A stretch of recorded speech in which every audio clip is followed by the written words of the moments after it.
Hello everybody and welcome back. This video, like many reviews, starts with a box. This box in particular comes from Foxtheon and it contains a power bank, and not just any power bank. One of the biggest, smallest power banks. Let's have a look inside.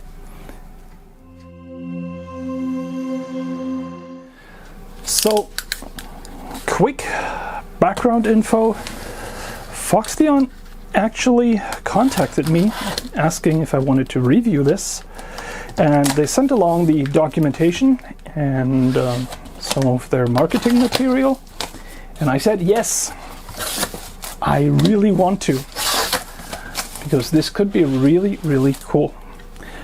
So let's get it out of here. We have here an iGo300.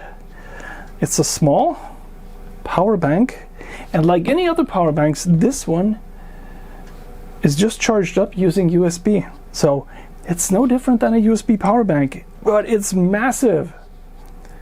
Let's have a look inside the box.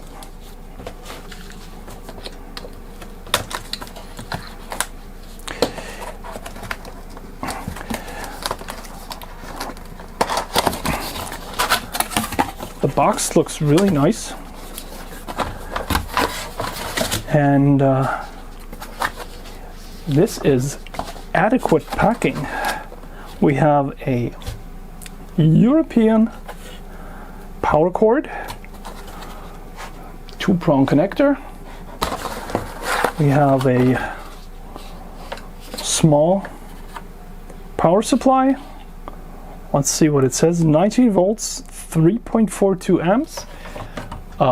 Lots of computer power supplies should work with this too. And oh god, it's sweet. Take a look at this.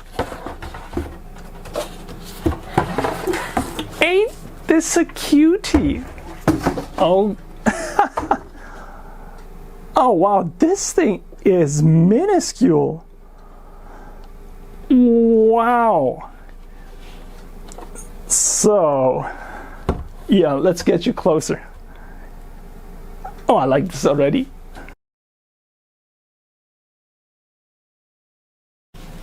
All right, let's go over this really quickly. This thing is absolutely gorgeous. I mean, it looks amazing. I think this is aluminium. The handle feels really sturdy. This is brushed aluminium or steel. Wow, this thing is cool. There's a small fan in the back. We've got pretty good documentation on the bottom. Yeah, it's got a European rep, so it's got a proper importer. They thought of everything. This thing is so sweet. So let's go over the ports. We have a 12-volt output, car jack. We have two 220-volt outlets, and they're pretty much standard outlets. They're not reduced in size or anything. We have an input, 10 volts to 24 volts, 10 volts to 25 volts input / MPPT. So you can use a solar cell to charge this. We have a 12-volt output. We have one power delivery output with 65 watts out or 60 watts in, meaning you could actually charge this through USB-C. We have one USB-C output for 15 volts, one USB-A output for 15 watts, I'm sorry about that, it's 15 watts for the USB-C, and 15 watts for the USB-A. And we have a quick charge 3.0 USB-A output. Wow. I mean, that is not exceptionally an exceptionally large number of outputs, but they're covering the basics. And we have a nice display foil here and a small display. So let's see if it comes on. Oh yeah, it does. Nice little display. So we get the output watts, we get remaining percentage, and we get the remaining hours. That's cool. And I believe we have a light here. Yeah, it's not exceptionally bright, but it's what you need. I mean, I really like this. The 220 volts. I'm gonna have to check the documentation how much wattage we can take from there. We can just check this. AC output 220 to 240 volts, 300 watts rated. We have normal charging and discharging temperatures. I mean, this thing, it's nice. It's covering the bases, and it's so small. This is really amazing. And this has 296 watt hours lithium ion batteries inside. Okay, so let's test it. Like in my other videos, I'm going to give you the test results first, and then I'm going to add the rest of the video, because I know that, like me, some of you are very impatient and you want the results first, and I think that's fair. So let's charge this thing up and let's find out how much we can get out of each and every one of these plugs.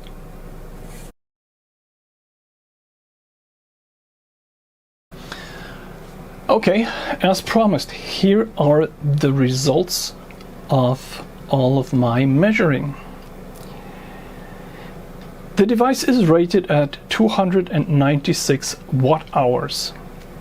When charging it up, over the charge cycle, it consumed 340 watts. During the testing, we kind of found out that it uses about 4 watts extra. This means that during charging, it is at least 87% effective overall. If we calculate in its own power draw, we get over 90% efficiency during charging. This is amazingly good. Then during discharging, and oh yeah, it didn't matter how I charged it. It performed the same always, either by charging it through the power adapter that came with the device, charging it over USB-C, or charging it over solar. Performance was always exactly the same. Furthermore, this is the only device that I've seen up till now that is capable of charging with a phone charger, given that it's a power delivery capable charger. Discharging over AC at 75 watts continuous, we were able to take out 277 watt hours. That is 93% efficient. That is even more of amazement on my side. Discharging it over USB-C with a laptop consuming around 50 watts, up and down a little bit, we got a discharge efficiency of 92%, and it delivered 271 watt hours. Like I said, this is amazing, and I've never had it that the AC output and the power delivery output were so close together. Now, in all other occurrences where I did tests, never have I seen such a consistent result. Now, I would not recommend using the AC and the DC outputs at the same time if you're using the DC output to charge something valuable, because interference from the AC will make it to the DC output. But that is also consistent with all other devices that I've tested so far. The sine is fine, and everything else is fine too, discharging the built-in battery. The fan will kick on, but the device never gets warm at all. Now, one thing that this device can do that no other device in the same wattage class that I've had so far can do is it was able to power a diesel heater. It was able to turn it on, to get it running, and when the diesel heater was running, it was reporting a runtime of between 9 and 10 hours. So this is the only device that I've had so far that is able not only to supply you with power for your phone, but this thing can run a diesel heater and keep your home warm for 8 hours to 10 hours. That is also pretty amazing. Then there is nothing really more to this device. It is the smallest, lightest device there is. It is really cute. I mean, it looks good.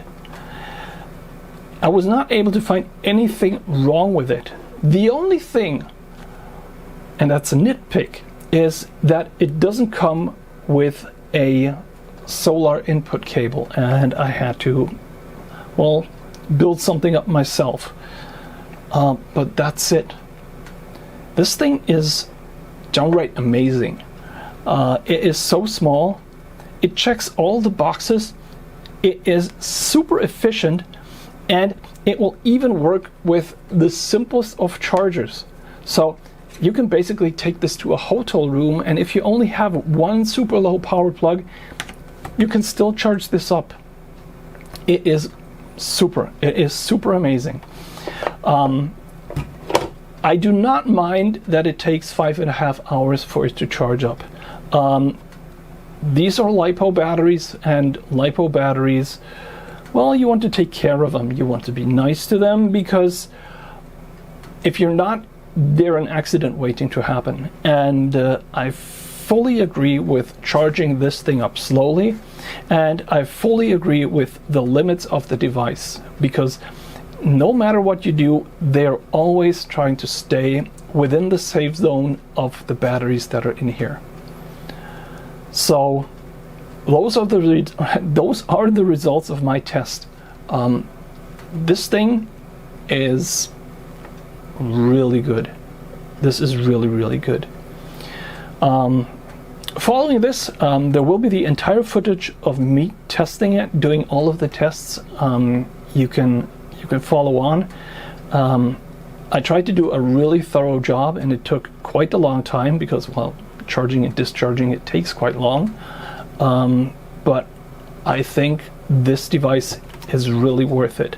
And the way it is, being so small, so contained, being so efficient and not getting warm at all. I mean, you wouldn't know this thing just came out of a box. It doesn't even have that peculiar smell of every technology thing you get from China. This thing just seems very, very professional, and I have to say, kudos to the Foxtheon iGo300. First time that I found a device where I can really find nothing wrong with it, and I mean that there's no solar cable with it. That's a nitpick. So enjoy the rest of the video, but here are your results. This thing is amazing, and I would really recommend it.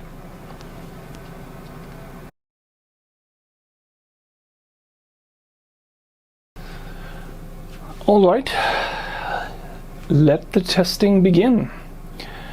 For a start, I am going to just charge this thing up until it's full.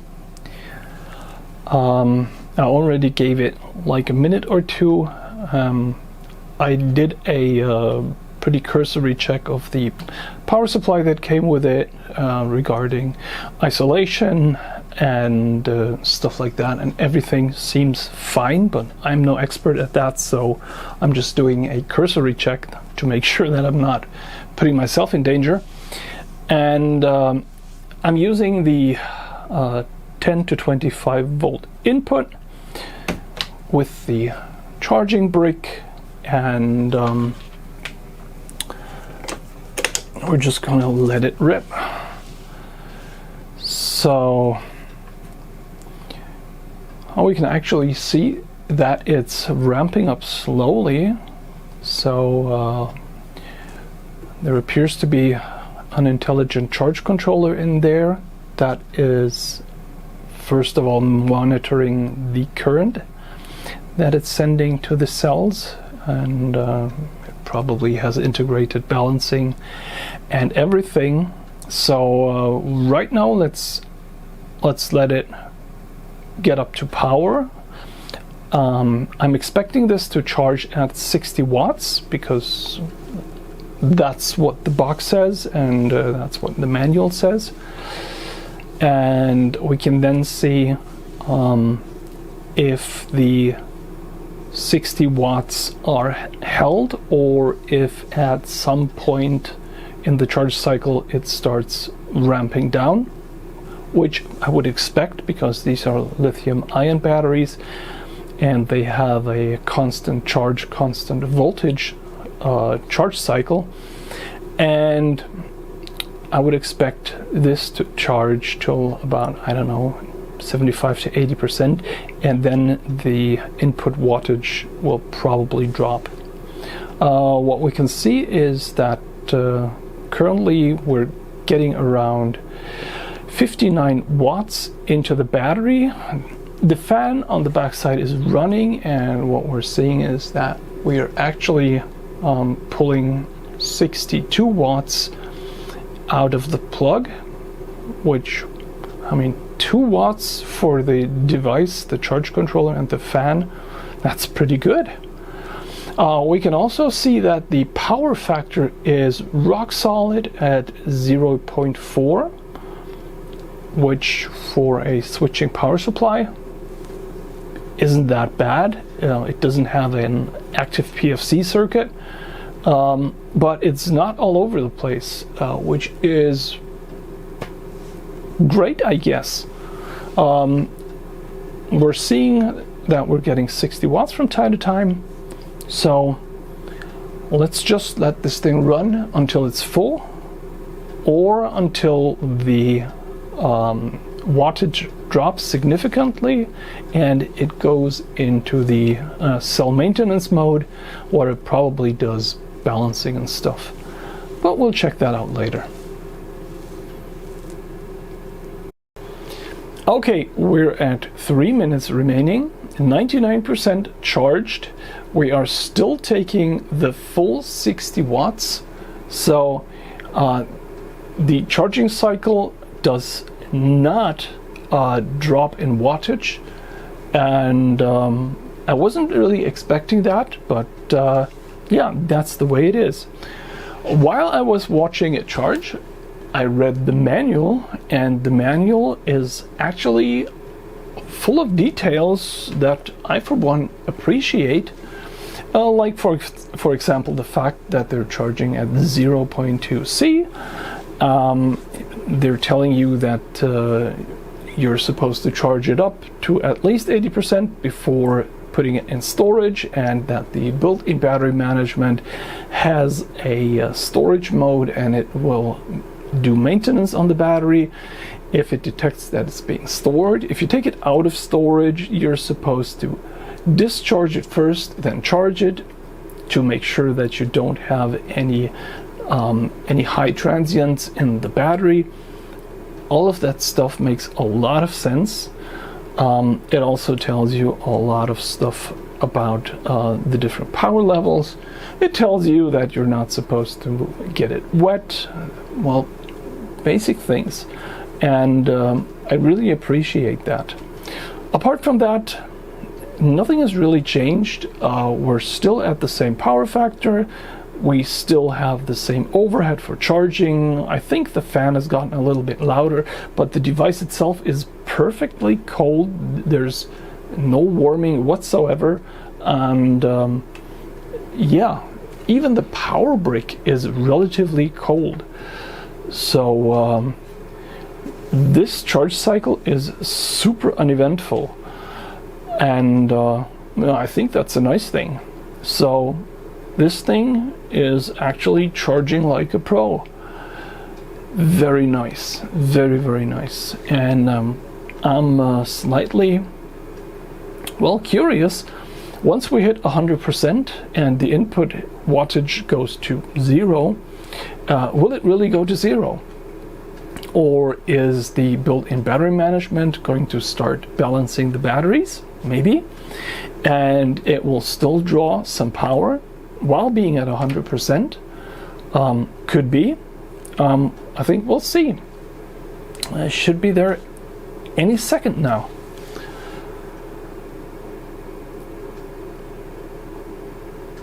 Any second now.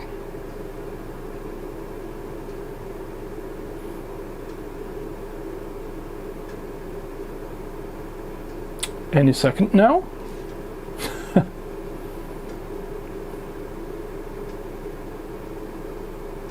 It should be pretty much full now. But still taking the full 60 watts. Yeah, it's just chugging along.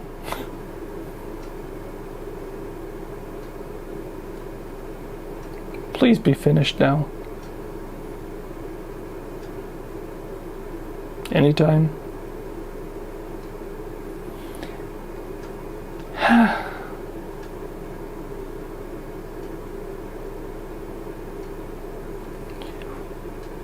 Well,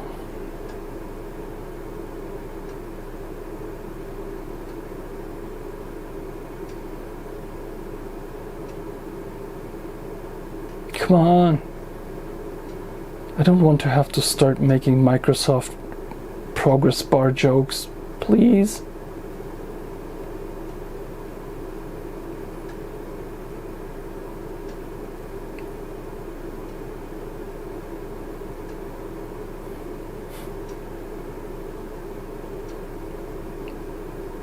Well, it seems that the last minute is slightly longer than the ones before that.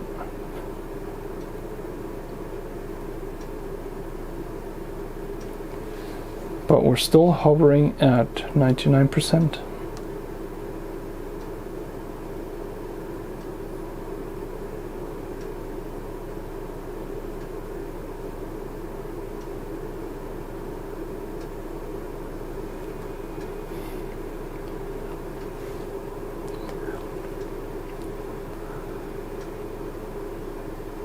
Well,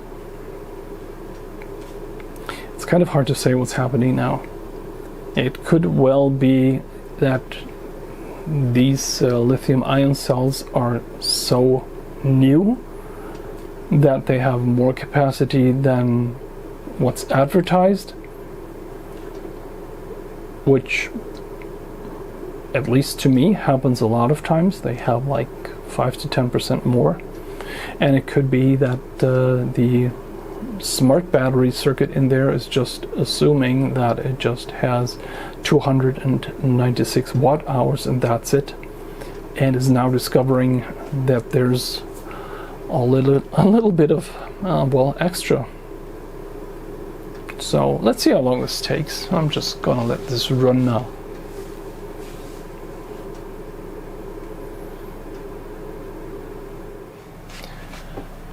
Right. So, well, the last minute of charging is now about 9 minutes old, but we're finally getting to the point where the wattage that is charged into the batteries is finally dropping. As soon as it went below 50 watts, the fan turned off and the thing is now absolutely silent, and even the efficiency has gone up. So the fan was actually using maybe at least 2 watts of the power that we were using for charging. It seems like this thing is fairly efficient during charging, which may be due to the power brick being really good, and this just having a very good MPPT controller going directly to the charge circuit. So yeah, this is looking fine. Now we're actually seeing what I was expecting and talking about before that. We are actually seeing the current or the wattage as we see it going down, because it is now in the last phase of charging, and it is just filling all of the cells up all the way. And as soon as the current going into the cells drops to a certain level, it will just call them full. And yeah, that's state of the art. And the fact that basically the last percent or the last minute charging took so long, right now I'm putting that down to it being the first time that it's being charged up to 100%. It probably didn't know exactly where it was at its level of charge. And I mean, we're not talking about hours here. This was like between 7 and 10 minutes that it's taking extra for charging. And the display is still just displaying the truth. So it knows it's almost full. It knows it still needs some time, and it's telling you exactly how much is still going into the battery. So I love this display. It is absolutely true to form. So we are now pretty much 20 minutes into the balancing, and we're still showing 1 minute to go. We're still seeing 99%. We are now at 15 watts, and I would expect the charger to turn off sometime soon and stop charging, because we are dropping too far down in the charging current. But that is just my personal expectation. I don't know if it's really going to happen like that, but I would expect it to stop charging when it falls below 15 watts. Let's see.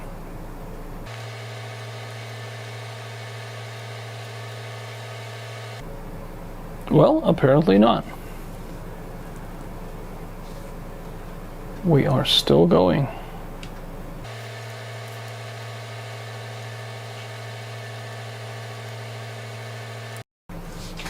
Well, I could have just let the camera run, so it actually stopped at 9 watts. So as soon as it went below 10, it turned off.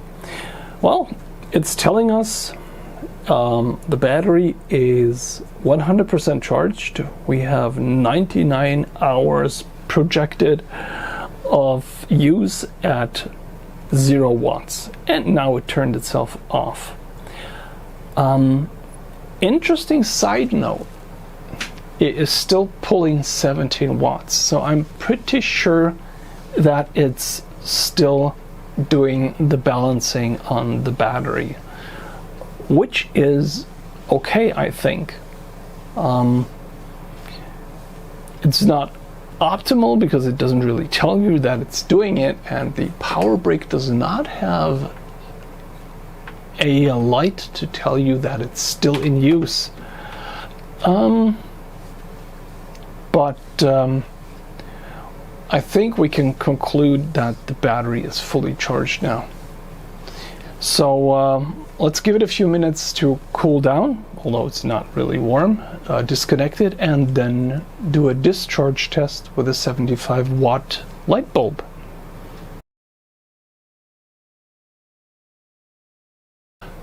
All right, here is the test setup for the 220 volt discharge test. I have one light bulb with 75 watts here. I verified that this is pretty much exactly 75 watts. So the power meter and the device itself should report 75 watts of load. Maybe this reports even more because it's telling us what it's pulling from the battery, so we would actually see any inefficiency. That would be interesting, but I don't know yet. So let's turn the AC on. Hold it for 3 seconds. Okay, the light bulb has come on. We can see that we have 230 volts. Now that's slightly, well, it's between 220 and 240. And we are pulling exactly 75 watts at a power factor of 1.0 because it is a resistive load. The time counter here has started, and we are seeing 3 hours of power remaining, but we're also seeing that the power bank reports 84 watts, so that could actually be including the inefficiency of the voltage of the inverter, which is also doing the voltage increase to 230 volts. So this all seems fine to me. So let's see how long it's gonna run. Let's see if it actually empties the whole battery before overheating or turning itself off for some other reason.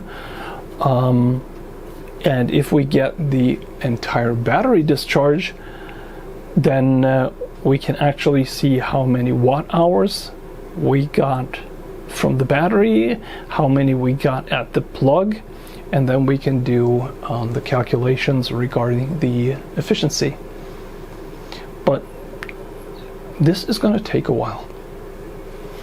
First little note, just, I don't know, 2 minutes into running the test, the fan has turned on at the back, but the fan is super silent. The way it is now, it is, you could actually sleep beside that. Well, we are 1 hour and 6 minutes into the discharge, and this thing is impressive. We're still pulling 75 watts, and the supply voltage is now 229 volts, and we are now pulling 77 watts out of the battery. The efficiency has actually improved with the decline in voltage from the battery inside. This is impressive. This is absolutely amazing. This thing is super efficient. I did not expect that. Oh wow, and we've still got 66% to go, and we're at 1 hour and 7 minutes. Well, it's gonna be a long evening. Wow, I'm positively impressed by this. I really am. This thing is giving other power banks a run for their money. And on another side note, this thing is absolutely perfectly cold to the touch. The air coming out the vent at the back it's the same temperature as the room. There's no change in there. I mean, honestly, this thing right now, we're pulling 76 watts at the plug, and we're pulling 77 watts at the battery. This thing is like 99 to 100% efficient. We are at 3 hours and 13 minutes. We have 2% remaining. Voltage and wattage are still absolutely spot on.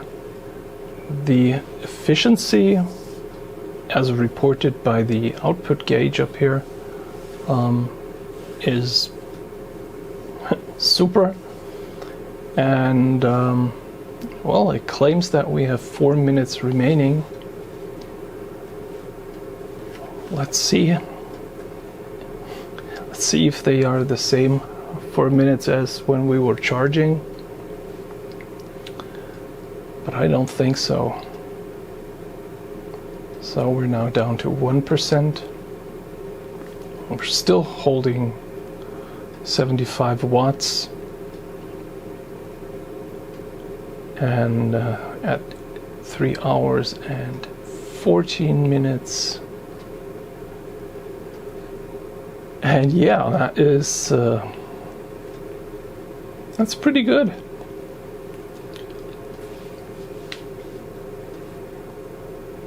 So I wonder what's going to happen, if it's just going to turn off the AC output and leave the display running for a couple of seconds, or if it's going to go completely off. We'll see.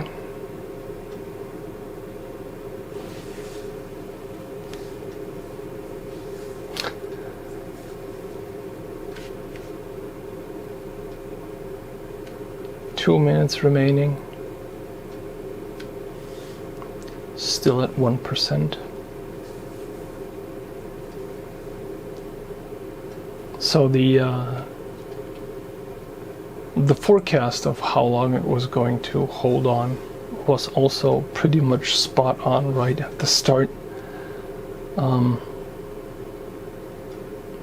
This is just what you'd expect from a device like this.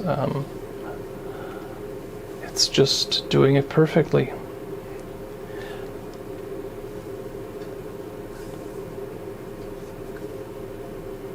So we should be coming up on 1 minute pretty soon. And it seems like the voltage is finally dropping a little bit. So we're now down to 226 volts, down 4 volts from the previously rock solid 230 volts, still holding 50 hertz.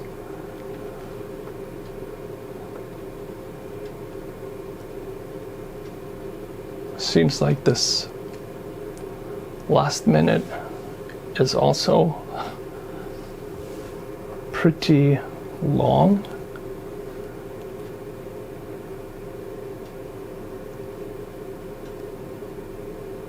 The wattage is dropping now. We're down to 73 watts, but that's still perfectly fine.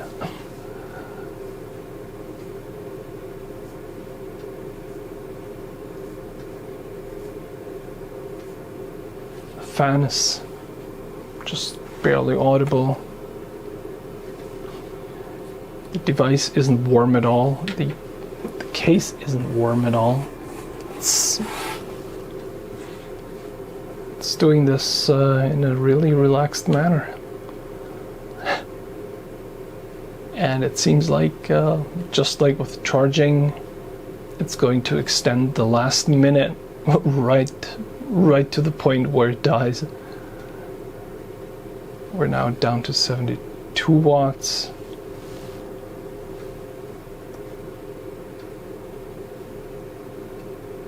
So the batteries are struggling now. 71 watts.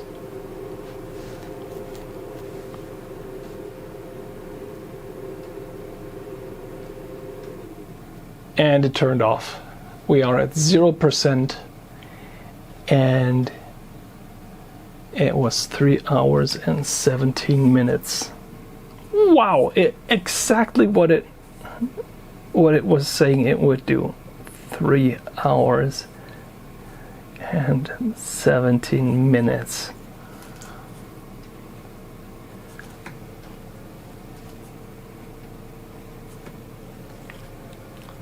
And it's off.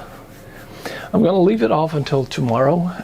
Tomorrow I'm going to start the recharge cycle using the power brick, and then we can compare the amount of energy we got out to the amount of energy that we need to put back in, and we can calculate an overall efficiency using 220 volt charging.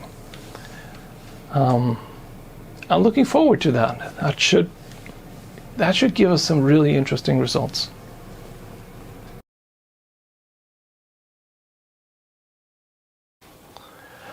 So for the recharge test, which is basically the simplest of them all, we're just putting up the power brick, and we're going to watch the power bank recharge. We're going to record the time, and we're going to see how much is taken by the device and how large is the charging loss.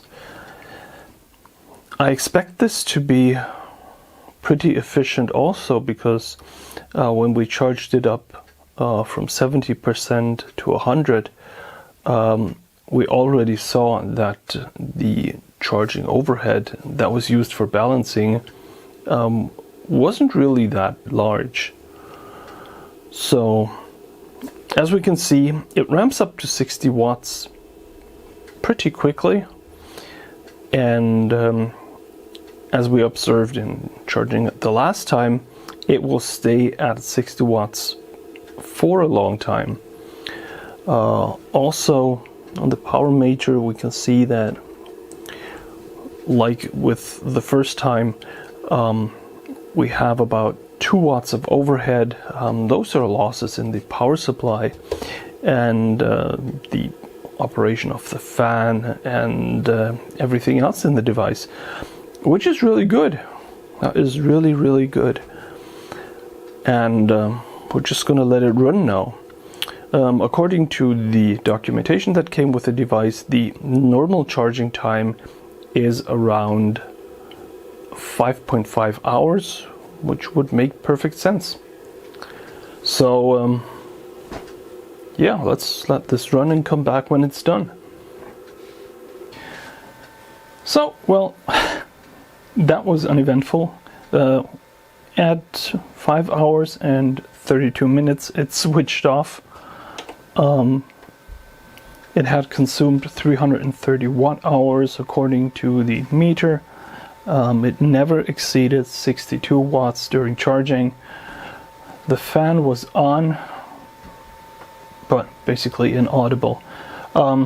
Yeah, it just did exactly what the manual said it would.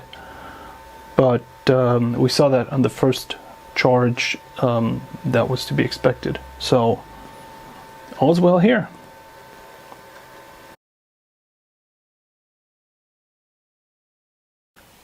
So for our next test, we are going to set up this notebook connected to the power bank. We're going to enable the power bank, and the notebook is going to be running a CPU stress test and a graphics benchmark in a loop, which should put its power requirement to the highest it can go.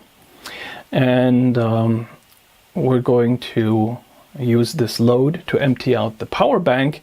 We're not really looking for runtime, we're just trying to get a number of the watt hours that we can draw through USB-C power delivery. And we're recording this with the Unity USB tester, and this reports voltage, current, and power transfer, which is really neat. The only thing is we're going to have to be really sure that we are there when this thing switches off, because when the supply here switches off, then this thing goes off. So we want to be there to catch exactly how many watt hours we were transferring. So, okay, let's start the CPU stress test and hook this thing up to the USB-C power delivery connector. And we can see that we're pulling 20 volts, 19.96 volts to be exact, and 2.6 amps. That's pretty good. It also counts the watt hours, and we could be measuring extra information, but we don't need that for now. So let's let it run.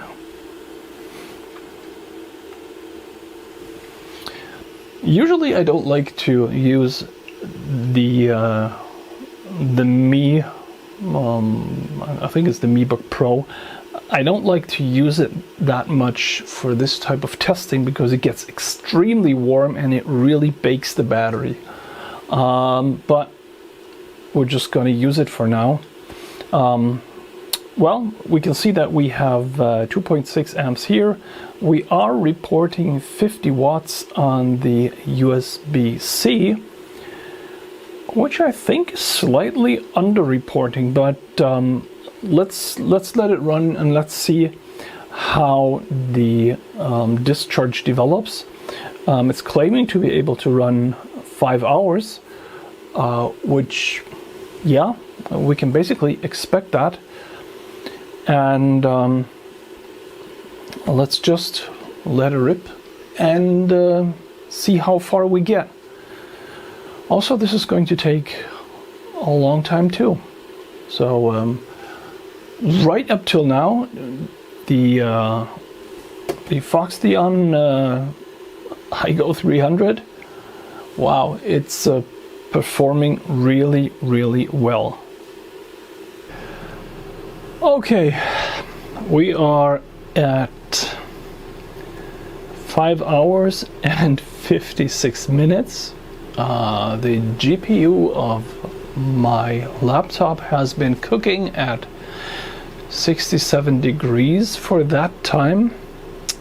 We are now at 1% with 6 minutes remaining.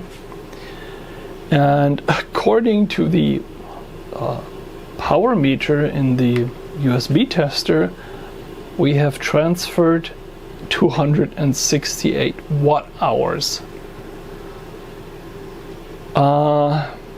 Right. I am not sure that my that my probes are testing the power bank. It seems more like the power bank is testing the probes. I'm at a loss of words. I mean, this thing just seems to be performing perfectly. And that's that. Like, we are still at a perfect 20 volts. The current from the laptop is fluctuating between, well, like 2.2 and 2.6 amps. And the power bank is just taking it. I mean, we're close to running this for 6 hours at maximum performance. This is and just though my camera battery died. Are you getting what I have to put up with? This thing is just I mean, I'm beat. I don't know. This little thing is just amazing. I mean, it's absolutely stone cold. It's no warmer than the room is. The fan is running, but that's about it. And this thing is putting out watt hour after watt hour, and it is so damned efficient. It is really close to what it's supposed to deliver. Like the circuitry for the power delivery doesn't have any losses at all, or well, negligible. This is just, I've never heard of the brand Foxtheon before, and now they come along and bring this device, and it's amazing. So we're on the last minute that it's supposed to run. We're on 271 watt hours, and now it's off. So let's write that down. 271 watt hours, 6 hours and 2 minutes.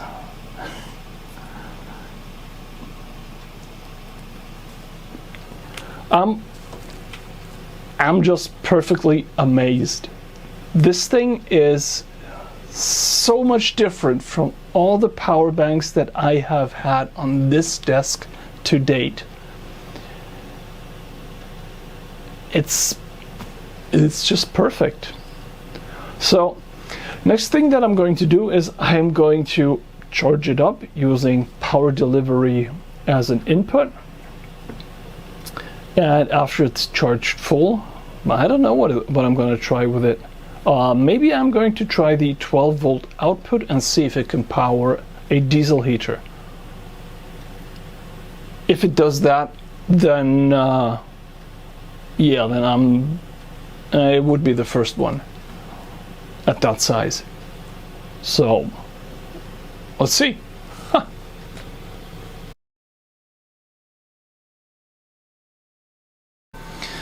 And here we are, almost done charging over USB-C. I've used my Lenovo power brick for this because I know it's pretty efficient, and I've seen the charge go up to 60 watts, hold 60 watts, absolutely perfect, absolutely the way it was before. We are also at 5 hours and 38 minutes. It's been sitting at 1 minute for some time now. The input current is slowly winding down, and it's going to be full in a couple of minutes. And so charging over USB-C with power delivery works perfectly. There's nothing more to say about this. It just works perfect.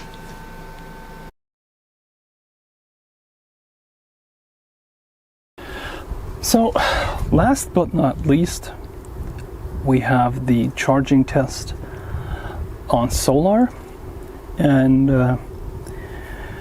it's actually been going for about 5 hours and maybe 20 minutes. And well, it's no surprise. It's just doing it just like it's supposed to. I don't know if you can read it, but it's charging at 60 watts, and it wants to be done in 10 minutes. So yeah, this thing has not failed a single test.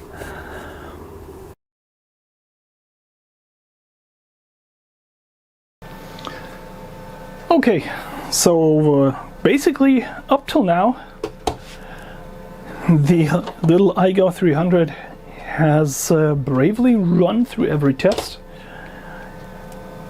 Let's try something difficult. Let's see if it can power a diesel heater. So this is my H-calorie 5 kilowatt all-in-one diesel heater, and let's see if this thing can run it. And I would suppose if it can run it, it will run it for several hours, and I'm not going to try that out. I'm just going to see if it manages to turn it on, because that is where all the other power banks so far have failed. But I have great confidence in this little thing. Just to tell you, the 12 volt output is directly connected, or through a set of fuses and separators, connected to the LiPo battery, and the LiPo battery is a 14.8 volt battery, so the 12 volt output can be up to 16.8 volts. I don't know how the diesel heater is going to take that, but let's just try it out and see what happens. I'm not even sure that the diesel heater is going to turn on, because right now in my work area basement, which is basically the coldest place in this house, it's already 24 degrees Celsius. So let's see how far we get with this test. Okay, so this setup is only slightly sketchy, but it's the only way that I can get the diesel heater connected to my exhaust system from the workshop, and there's a heat scrubber installed and everything, so it's safe. Also, I will be powering the diesel heater directly through the 12 volt car adapter that came with the diesel heater, and yeah, let's just give it a go. So, connecting the power bank to the diesel heater, turning on DC. So the diesel heater came on, and it appears to be happy. We're not pulling any significant current. I would expect to see the current go up to about 8 amps or so, which would be, well, around 120 watts maybe. So let's turn it on and see what happens. Yeah.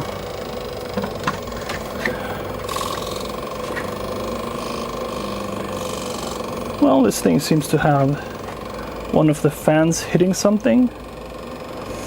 Okay, we're up to 82 watts, so it's heating the glow plug, but it's still going.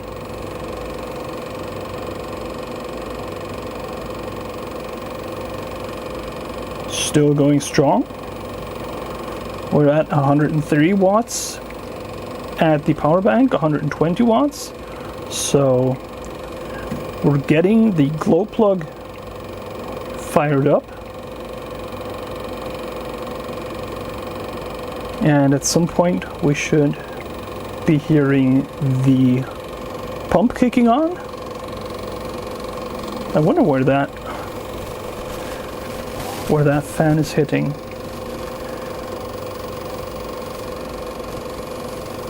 But wow, yeah, it's doing it.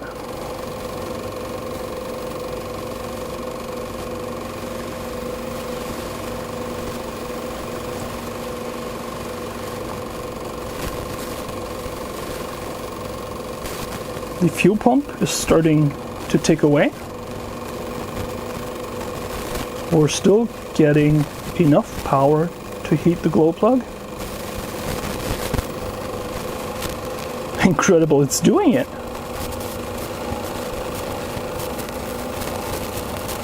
This is the first one of the small devices I had that was able to do this.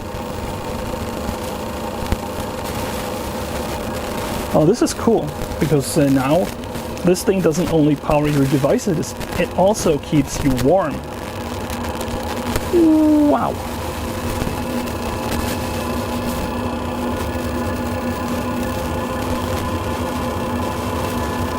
And the fan's coming on, and we have ignition. Whoa, this is amazing.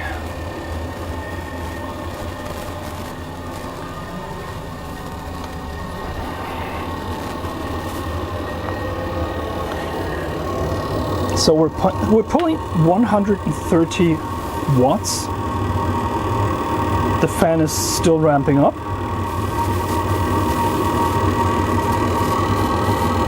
Yeah, it's lighted. It's working. We're going up to full power, which is 150 watts. And it's pretty soon going to start dropping from here because it's going to turn off the glow plug. And yeah, it's heating up. Wow. So now the power consumption is down to 30 watts, which should give us about 8 to 10 hours of runtime on the diesel heater. Well, this thing is just amazing. And yeah, she's going.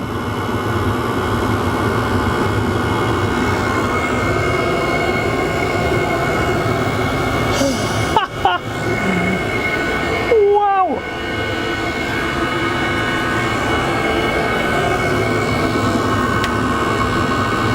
This little thing is perfect.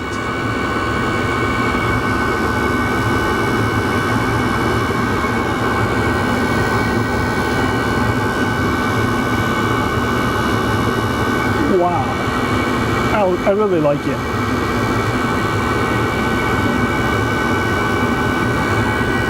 So let's turn it back off. It's warm enough in here. I know that wasn't nice to the diesel heater, but I'll make up for it sometime.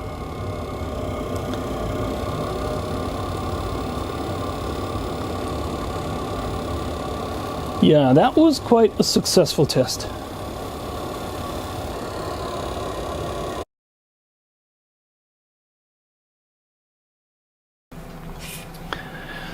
I just thought of another test that would be really interesting, because if this works, this is something that the others can't do. So what I have here is a PD, a power delivery USB-C charger, that is only 30 watts, and I like to use this thing for hotels because it runs off the socket that you have for shaving stuff. This if you have a hotel room and you have one of those shaving plugs, you can plug this thing in and it will charge your phone. And it works with almost any phone that I have. So let's plug this in here and see if this will charge the power bank, and at what wattage. Well, that was mean. I thought it wasn't fully charged. So I removed a couple of watts from the battery, and let's try this again. So let's see if we can get this charging. So this is a 30 watt power plug. So let's see what we get here as charging wattage. Yeah, and it goes up to almost 30 watts. So this thing will charge off a phone charger. Yeah, I didn't think that was possible, but it is. So that opens up a whole new set of possibilities. If you can take this thing with you even to the cheapest motel, and you have just a very low power plug available, you can still use a phone charger to charge up the power bank. Granted, it's going to take a long time, but at 30 watts it would be around 11 hours. So that's a typical stay at a hotel. Very interesting. I had not realized that.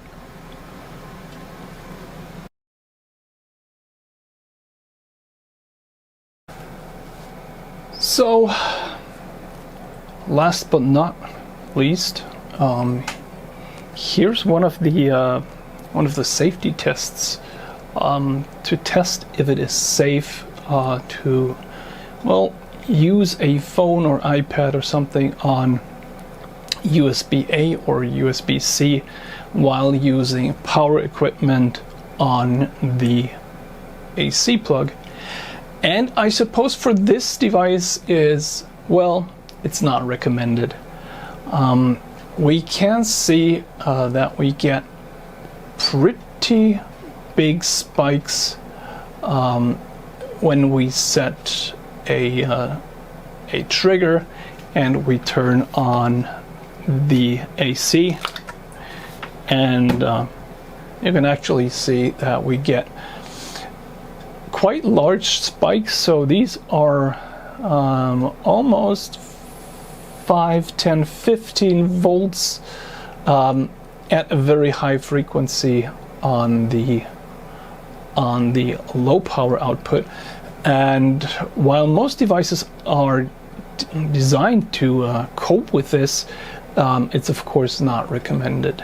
So if you want to use power equipment on the AC output, don't use it with charging or using a phone or iPad, because some of the impurities of using power equipment, because it's like these things, they're not really EMI safe devices.